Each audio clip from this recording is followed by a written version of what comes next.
بعد نفي مين جانج، اجتهدت جونجوما في علاج الملك والكشف عن الأمراض وعلاجها، وكانت تشعر بالحزن على مين جانج.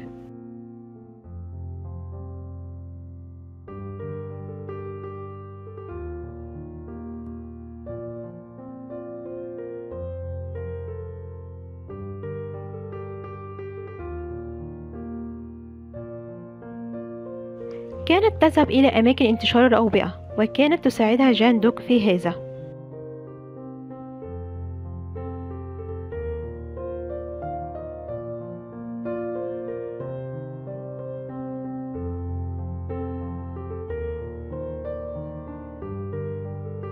وكانت تطلب من الملك زراعة أعشاب معينة للقضاء على بعض الأمراض المنتشرة في البلاد، وكان الملك يطلب من الوزراء أن يفعلوا هذا.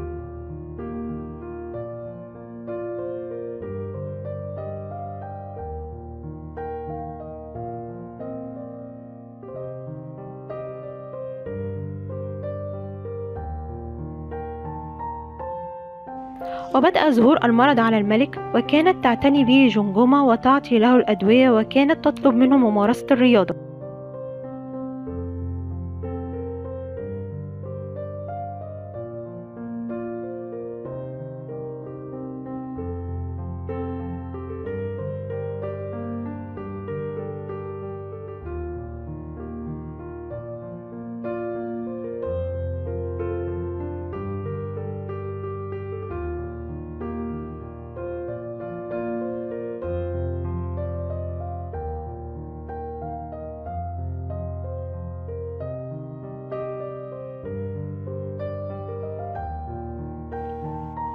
وجدت جمجمة بعض الصيادين يقوموا بوغز السمك بالإبر الصينية، فاستغربت وسألتهم لماذا تفعلوا هذا، فقالوا حتى لا تقفز السمكة للنهر مرة أخرى حيث يتم تخديرها.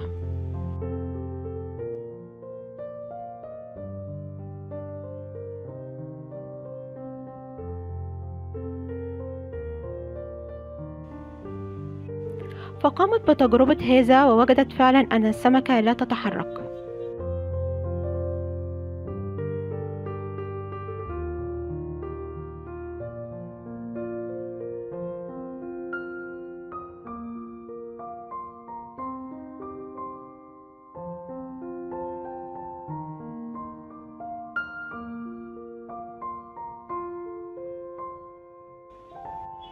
واستمرت جمجمة في علاج الملك باستخدام طرق مختلفة من علاج الإبر الصينية، لكن بلا فائدة.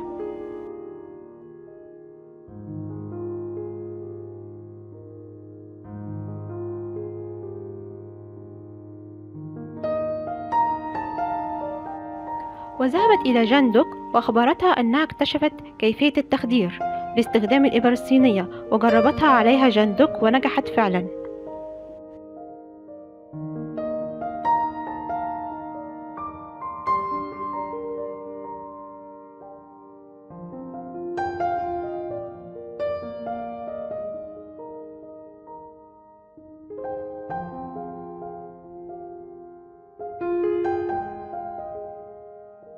وفجأة دخل عليها السكرتير الملكي وقال لها أن الملك بحالة سيئة جدا، وذهبت بسرعة إليه وسألتها الملكة ماذا به، فقالت جمجمة للأسف الملك أصيب بانسداد في المعدة.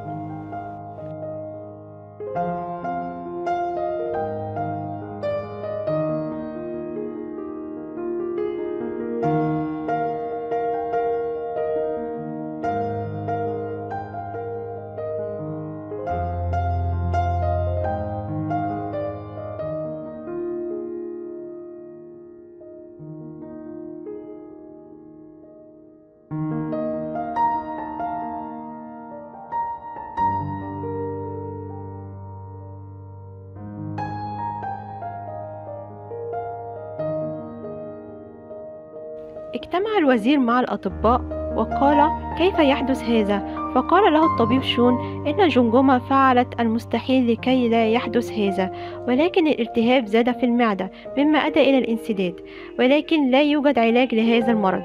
فغضب الوزير وقال لجمجمة يجب أن تعالجيه فورا.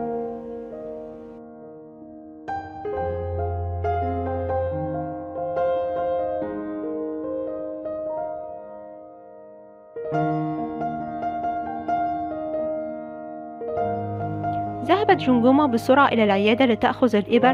كانت تريد إجراء عملية للملك، فقالت لها جندق: لن تفعلي هذا. نعم، نجحنا في تخدير الحيوانات، لكن لا نستطيع تجربتها على الملك. إذا حدث أي خطأ قد يتم التخلص منك فورا.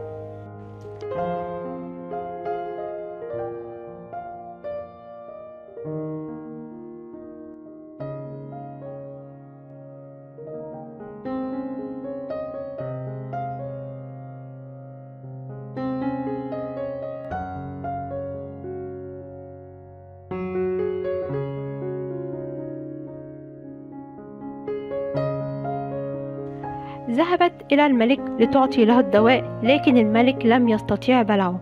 فقالت له جمجمة: مولاي، هل تثق في كلامي؟ فقال لها: تكلمي. فقالت: إن الإبر والأعشاب لم تعد تنفعك، يجب علينا قطع الجزء الملتهب في المعدة.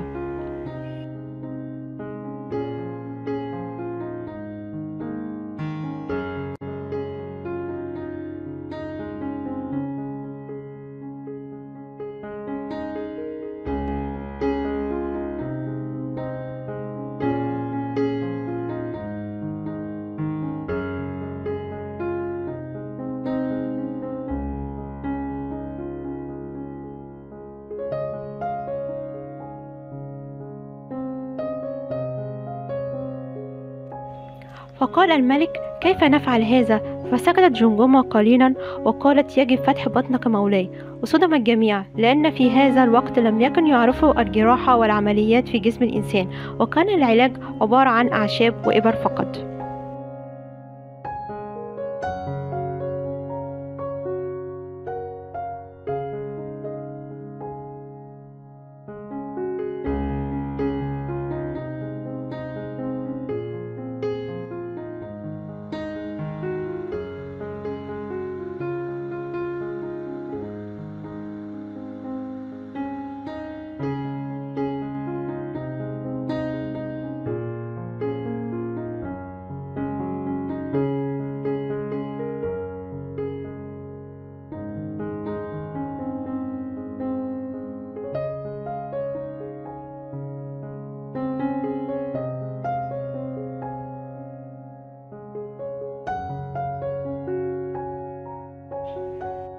هل ستفعلها جمجمة وتقوم بفتح بطن الملك؟ انتظروني الفيديو القادم إن شاء الله. لا تنسوا الإعجاب والاشتراك بالقناة. أحبكم في الله.